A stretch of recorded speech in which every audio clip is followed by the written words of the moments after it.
ಕಾವೇರಿ ನದಿ. ಮಡಿಕೇರಿ ನಾಪೋಕ್ಲು ರಸ್ತೆ ಸಂಚಾರ ಸ್ಥಗಿತಗೊಂಡಿದೆ. ಕೊಟ್ಟಮುಡಿಯಲ್ಲಿ ರಸ್ತೆಗೆ ಭಾರೀ ಪ್ರಮಾಣದಲ್ಲಿ ನೀರು ನುಗ್ಗಿದೆ ಅನ್ನೋದರ ಡೀಟೇಲ್ ಸಿಗ್ತಾ ಇದೆ. ಸಹಜವಾಗಿ ಕೊಡಗು ಭಾಗದಲ್ಲಿ ಮಳೆ ಆದ್ರೆ ಅಲ್ಲಿನ ಕಾವೇರಿ ನದಿ ಉಕ್ಕಿ ಹರಿಯೋದು, ಆ ಭಾಗದಲ್ಲಿ ಒಂದಷ್ಟು ಸಂಪರ್ಕ ಕಡಿತ ಆಗೋದು, ತಗ್ಗು ಪ್ರದೇಶಗಳಿಗೆ ನೀರು ನುಗ್ಗೋದು ನಾವು ಗಮನಿಸ್ತಾ ಇರ್ತೀವಿ. ಈಗ ಮತ್ತೆ ಕಾವೇರಿ ನದಿ ನೀರಿನ ಪ್ರಮಾಣ ಹೆಚ್ಚಳ ಆಗಿದ್ದು ಮಡಿಕೇರಿ ನಾಪೋಕ್ಲು ರಸ್ತೆ ಸಂಚಾರ ಸ್ಥಗಿತಗೊಂಡಿದೆ. ದೃಶ್ಯ ನಾವು ಗಮನಿಸ್ತಾ ಇದ್ದೀವಿ. ರಸ್ತೆ ಮೇಲೆ ನೀರು ಹರಿದು ಹೋಗ್ತಾ ಇರುವಂತಹ ದೃಶ್ಯ. ಕೊಟ್ಟಮುಡಿಯಲ್ಲಿ ಸದ್ಯ ಪ್ರವಾಹದ ಪರಿಸ್ಥಿತಿ ನೋಡಿ. ರೋಡ್ ಮೇಲೆ ನೀರು ಹರಿತಾ ಇರೋದು, ಜನ ಓಡಾಡಕ್ಕಾಗಲ್ಲ, ಮನೆ ಬಿಟ್ಟು ಆಚೆ ಬರಕ್ಕಾಗಲ್ಲ. ಈಗ ನಾಪೋಕ್ಲಿಂದು ಪರಿಸ್ಥಿತಿ ಹೆಂಗೆ ಇದೆ ಅಂತ ಹೇಳಿದರೆ, ನಾಪೋಕ್ಲಿಗೆ ಯಾವ ಸಂಚಾರ ಬಂದಾಗಿದೆ. ಸೊ ಒಂದು ಐಲ್ಯಾಂಡ್ ಥರ ಆಗಿದೆ. ಈಗ ನಮಗೆ ವಿರಾಜಪೇಟೆಗೂ ಆಗುತ್ತಿಲ್ಲ, ಮಡಿಕೇರಿ ಕಡೆ ಹೋಗುವವರೆಗೂ.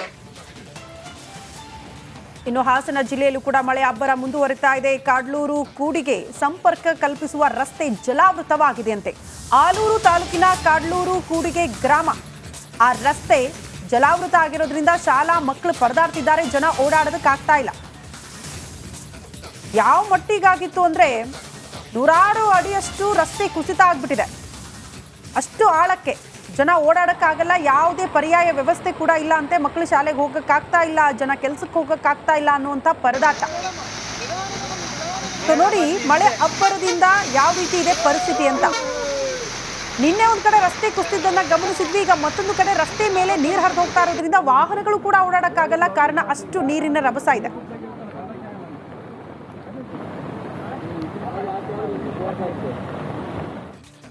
ರಾಜ್ಯಾದ್ಯಂತ ವರುಣಾರ್ಭಟ ಜೋರಾಗಿರೋದ್ರಿಂದ ಹಲವೆಡೆ ಪ್ರವಾಹ ಉಂಟಾಗ್ಬಿಟ್ಟಿದೆ. ಹಾಸನದಲ್ಲಿ ಮಳೆ ಅಬ್ಬರವಿದ್ದು ಶಿರಾಡಿ ಘಾಟ್ ಬಳಿಕ ಅಂದ್ರೆ ಆ ಬಳಿ ಗುಡ್ಡ ಕುಸಿತ ಆಗ್ಬಿಟ್ಟಿದೆ. ಇದಕ್ಕೆ ಎತ್ತಿನಹೊಳೆ ಯೋಜನೆಯೇ ಕಾರಣ ಅಂತ ಕೂಡ ಹೇಳಲಾಗ್ತಾ ಇದೆ.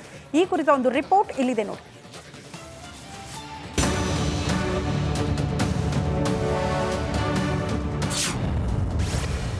ಮಳೆ ಆರ್ಭಟಕ್ಕೆ ನಲುಗಿದ ಹಾಸನ, ಶಿರಾಡಿ ಘಾಟ್ ಸಂಚಾರ ಬಂದ್.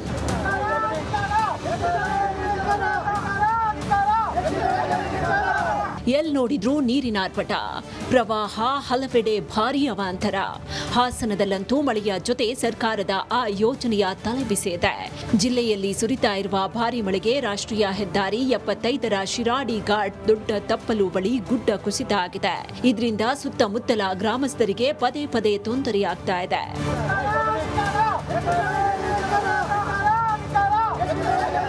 ಸರ್ಕಾರದ ಎತ್ತಿನಹೊಳೆ ಯೋಜನೆಯಿಂದ ಶಿರಾಡಿ ಘಾಟ್ ಬಳಿ ಗುಡ್ಡ ಕುಸಿದಿದ್ದು ಸಂಚಾರ ಸಂಪೂರ್ಣ ಬಂದ್ ಆಗಿದೆ. ಎತ್ತಿನಹೊಳೆ ಯೋಜನೆಯೇ ಹಲವಾರು ಹಳ್ಳಿಗಳಿಗೆ ಕಂಟಕ ಆಗಿದೆ. ಯೋಜನೆಯಿಂದಾಗಿ ಹಲವು ಮನೆಗಳಿಗೆ ಹಾನಿಯಾಗಿದ್ದು ರಸ್ತೆ ಸಂಚಾರಕ್ಕೆ ಮಾರ್ಗ ಇಲ್ಲದೆ ಗ್ರಾಮಸ್ಥರು ಪರದಾಡುವಂತಾಗಿದೆ. ಇದಕ್ಕೆ ಸ್ಥಳೀಯರು ಆಕ್ರೋಶ ಹೊರಹಾಕ್ತಿದ್ದಾರೆ. ನಾವು ನಮ್ಮ ರೋಡಿಗೋಸ್ಕರ ಜೈಲಿಗೆ ಹೋಗಕ್ಕೂ ಸಿದ್ಧ. ಅವ್ರ ಮೇಲಧಿಕಾರಿಗಳು ಬಂದು ನಮಗೆ ಇಲ್ಲೊಂದು ಸುತ್ತಮುತ್ತ 30 ಹಳ್ಳಿ ಸೇರುತ್ತೆ. 30 ಹಳ್ಳಿಯಿಂದ ನಮಗೆ ರೋಡ್ ಬೇಕು. ಶಾಲಾ ಮಕ್ಕಳಿಗೆ, ಆಸ್ಪತ್ರೆಗೆ ಹೋಗೋರಿಗೆ, ವೃದ್ಧರಿಗೆಲ್ಲ ತೊಂದರೆ ಆಗಿದೆ. ಹಾಗಾಗಿ ನಮಗೆ ಒಂದು ವಾರದೊಳಗೆ ತಾತ್ಕಾಲಿಕ ಸಿಮೆಂಟ್ ರೋಡ್ ಕೇಳ್ತಿಲ್ಲ, ಎಲ್ಲಿಗೆ ಪರಿಹಾರ ನೆಕ್ಸ್ಟ್ ಏನ್ ಮಾಡ್ತಾರೆ ಗೊತ್ತಿಲ್ಲ. ರೋಡ್ ಮಾಡ್ಕೊಡ್ಬೇಕು ಅಷ್ಟೇ. ನಮಗೆ ಯಾವುದೇ ರೋಡ್ ಇಲ್ಲ, ಸಂಪರ್ಕ ಇಲ್ಲ, ಸಂಪರ್ಕ ಕಡಿತ ಆಗಿದೆ. ನೀರಾವರಿ ತಜ್ಞ ಜಿಎಸ್ ಪರಮಶಿವಯ್ಯ ವರದಿ ಆಧರಿಸಿ ಸರ್ಕಾರ ಕೈಗೆತ್ತಿಕೊಂಡಿರುವ ಕುಡಿಯುವ ನೀರಿನ ಯೋಜನೆಯಾಗಿದೆ. ಸಕಲೇಶಪುರ ಆಸುಪಾಸಿನಲ್ಲಿ ಹರಿಯುವ ಎತ್ತಿನ ಹೊಳೆ, ಕಾಡುಮನೆ ಹೊಳೆ, ಹೊಂಡದ ಹೊಳೆ ಮತ್ತು ಕೇರಿ ಹೊಳೆ ಮೂಲಕ ನೀರನ್ನ ಸಂಗ್ರಹಿಸಲಾಗುತ್ತೆ. ಒಟ್ಟು 8 ಒಡ್ಡುಗಳನ್ನು ನಿರ್ಮಿಸಿ ಸಂಗ್ರಹಿಸಲಾದ ನೀರನ್ನ ಪೈಪ್ಲೈನ್ ಮೂಲಕ ಹರವನಹಳ್ಳಿ ಎಂಬ ಗ್ರಾಮದ ಬಳಿ ಸಂಗ್ರಹಿಸಲಾಗುತ್ತೆ. ಹೀಗೆ ಸಂಗ್ರಹಿಸುವ ನೀರನ್ನ ತುಮಕೂರು, ಚಿಕ್ಕಬಳ್ಳಾಪುರ, ಕೋಲಾರ, ಬೆಂಗಳೂರು ಗ್ರಾಮಾಂತರ, ರಾಮನಗರ ಜಿಲ್ಲೆಗಳಿಗೆ ಕುಡಿಯುವ ನೀರಿಗಾಗಿ ಬಳಸುವ ಬೃಹತ್ ಯೋಜನೆ ಇದಾಗಿದೆ. ಹೀಗಾಗಿ ದೊಡ್ಡ ತಪ್ಪಲು ಬಳಿ ಇದರ ಕಾಮಗಾರಿ ನಡೀತಾ ಇದ್ದು ಇದರಿಂದ ಅವಾಂತರಗಳಾಗ್ತಾ ಇದೆ ಅಂತ ಜನ ಆಕ್ರೋಶಗೊಂಡಿದ್ದಾರೆ. ಹೀಗಾಗಿ ಹಿರಿಯ ಅಧಿಕಾರಿಗಳ ಜೊತೆ ಚರ್ಚಿಸಿ ಕಾಮಗಾರಿ ಅರ್ಧಕ್ಕೆ ನಿಲ್ಲಿಸುವ ಕುರಿತು ಚರ್ಚಿಸಲಾಗುತ್ತೆ ಅಂತ ಅಧಿಕಾರಿಯೊಬ್ರು ಹೇಳಿದ್ದಾರೆ. ಮೇಲಧಿಕಾರಿ ತಿಳಿಸಿದ್ದೀವಿ, ನಮ್ಮ ಎತ್ತಿನಹೊಳೆ ಪೈಪ್ಲೈನ್ ಹತ್ರ ಈ ಥರ ಆಗಿದೆ ಅಂತ ಹೇಳಿ ಅವರು ಅದಕ್ಕೆ ಬಂದು ವಿಸಿಟ್ ಮಾಡ್ಕೊಂಡು ಹೋಗಿದ್ದಾರೆ. ಮತ್ತೊಮ್ಮೆ ಬರ್ತಾರೆ, ಅವ್ರು ಏನು ಕ್ರಮ ತಗೋಬೇಕು ಅಂತ ಹೇಳ್ತಾರೆ. ಎಕ್ಸಿಕ್ಯೂಟಿವ್ ಇಂಜಿನಿಯರ್ ಬರ್ತಾರೆ ಇಲ್ಲಿ. ಅವೈಜ್ಞಾನಿಕ ಎತ್ತಿನಹೊಳೆ ಕಾಮಗಾರಿಯಿಂದ ಈ ಎಲ್ಲ ಸಮಸ್ಯೆ ಎದುರಿಸಬೇಕಾಗಿದೆ ಅಂತ ಜನ ಆಕ್ರೋಶಗೊಂಡಿದ್ದಾರೆ. ಹೀಗಾಗಿ ಬೃಹತ್ ಪೈಪ್ ಅಳವಡಿಕೆಯಿಂದ ಸ್ಟಾಕ್ ವಾಟರ್ ರಿಲೀಸ್ ಮೂಲಕ ಮುಂದಾಗುವ ಅವಘಡ ತಪ್ಪಿಸೋದಕ್ಕೆ ಎತ್ತಿನಹೊಳೆ ಯೋಜನಾಧಿಕಾರಿಗಳು ಮುಂದಾಗಿದ್ದಾರೆ. ಆದರೆ ಮಳೆ ನಿಲ್ಲದೆ ಹೋದಲ್ಲಿ ಇನ್ನಷ್ಟು ಆಗ್ಬಿಟ್ಟಿದೆ. ಅಪಾಯದ ಮಟ್ಟದಲ್ಲಿ ನದಿಗಳು ತುಂಬಿ ಹರಿತಾ ಇದೆ. ಕ್ಷಣ ಕ್ಷಣಕ್ಕೂ ಏರಿಕೆ ಆಗ್ತಾ ಇದೆ ನೇತ್ರಾವತಿ ನದಿ ನೀರಿನ ಹರಿವು. ಬಂಟ್ವಾಳದ ಕಡಿವಿನ ಬಾಗಿಲು ಬಳಿ 7 ಮನೆ ಜಲಾವೃತವಾಗಿದೆ ಅಂತೆ. ನದಿ ತೀರದ ಜನರಿಗೆ ಮನೆಗಳು ಕುಸಿಯುವ ಭೀತಿ ಆವರಿಸ್ಬಿಟ್ಟಿದೆ. ಹಾಗಾಗಿ ಸಹಜವಾಗಿ ಇಂಥ ಪರಿಸ್ಥಿತಿ ಬಂದಾಗ ಜಿಲ್ಲಾಡಳಿತನೇ ಅಲರ್ಟ್ ಆಗ್ಬಿಡುತ್ತೆ. ಅವ್ರಿಗೆ ಅಲರ್ಟ್ನೆಸ್ ಕೊಡ್ತಾರೆ, ನೀವು ಬೇರೆಡೆಗೆ ಶಿಫ್ಟ್ ಆಗಿ ಸುರಕ್ಷಿತ ಪ್ರದೇಶಗಳಿಗೆ ಹೊರಡಿ ಅಂತ ಇಲ್ಲ. ಬಹುತೇಕ ಕಡೆ ಕಾಳಜಿ ಕೇಂದ್ರಗಳನ್ನ ತೆರೆಯುವ ಮೂಲಕ ಅವ್ರನ್ನ ಶಿಫ್ಟ್ ಮಾಡ್ತಾರೆ. ಸೊ ಅಂತ ಪರಿಸ್ಥಿತಿ ಕಾಣಿಸ್ತಾ ಇದೆ. ಕಾರಣ 7 ಮನೆ ಸಂಪೂರ್ಣ ಜಲಾವೃತ ಆಗಿದೆ. ಬಹುತೇಕ ಮನೆಗಳು ಕೂಡ ಈಗ ಕುಸಿಯುವ ಭೀತಿ ಇದೆ ಅಂತೆ. ದೃಶ್ಯ ನೋಡ್ತಾ ಇದ್ದೀವಿ, ಅರ್ಧಕ್ಕರ್ಧ ಮನೆ ಮುಳುಗಿರುವ ದೃಶ್ಯ. ಮತ್ತೊಂದು ಕಡೆ ನದಿಗಳು ಅಪಾಯದ ಮಟ್ಟ ಮೀರಿ ಹರಿತಾ ಇರೋದು.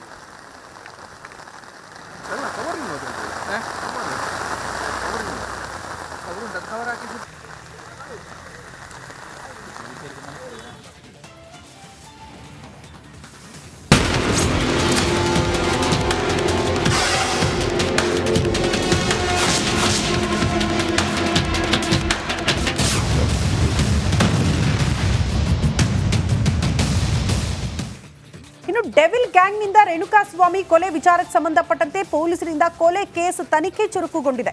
ಬಹುತೇಕ ಪೂರ್ಣಗೊಂಡಿದೆ ತನಿಖೆ ಅಂತ ಹೇಳಲಾಗ್ತಾ ಇದೆ. ಕಾರಣ ಪ್ರತ್ಯಕ್ಷ ಪರೋಕ್ಷ ಸಾಕ್ಷಿಗಳ ಹೇಳಿಕೆಯನ್ನ ಕೂಡ ದಾಖಲು ಮಾಡಿಕೊಂಡಿದ್ದಾರೆ ಪೊಲೀಸರು. ಎಲ್ಲವೂ ಕೂಡ ಪೂರ್ಣಗೊಂಡಿದೆ.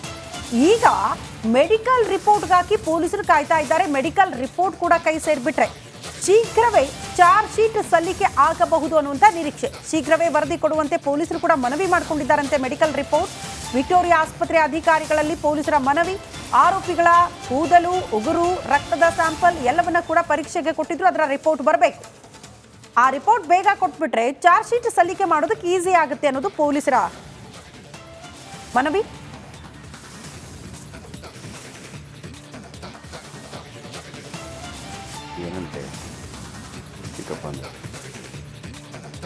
ನಟ ದರ್ಶನ್ ಮನೆ ಊಟ ಬೇಕು ಅಂತ ಗೋಗರಿತಿದ್ದಾರೆ. ಮೊದಲು ಹೈಕೋರ್ಟ್ಗೆ ಹೋದ್ರು, ನಂತರ ಮ್ಯಾಜಿಸ್ಟ್ರೇಟ್ ಕೋರ್ಟ್ಗೆ ಬಂದ್ರು. ಅಲ್ಲಿ ಅರ್ಜಿ ವಜಾ ಆಯ್ತು. ಈಗ ಹೈಕೋರ್ಟ್ ಮೆಟ್ಟಿಲೇರಿದ್ರು. ಬಟ್ ಈಗ ಸ್ವತಃ ನಟ ದರ್ಶನ್ ಅವರೇ ಒಂದು ಪತ್ರ ಬರೆದಿದ್ದಾರಂತೆ. ಇಲ್ಲ, ನನಗೆ ಮನೆ ಊಟ ಬೇಕು, ಯಾಕಾಗಬೇಕು ಅನ್ನೋದನ್ನ ಕಾರಣ ಕೂಡ ತಿಳಿಸಿದ್ದಾರಂತೆ. ಆ ಕುರಿತ ಒಂದು ರಿಪೋರ್ಟ್ ಇಲ್ಲಿದೆ ನೋಡಿ.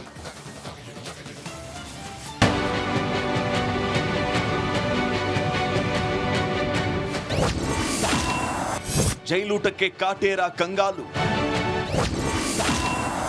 ಮನೆ ಊಟಕ್ಕಾಗಿ ದರ್ಶನ್ ಪತ್ರ.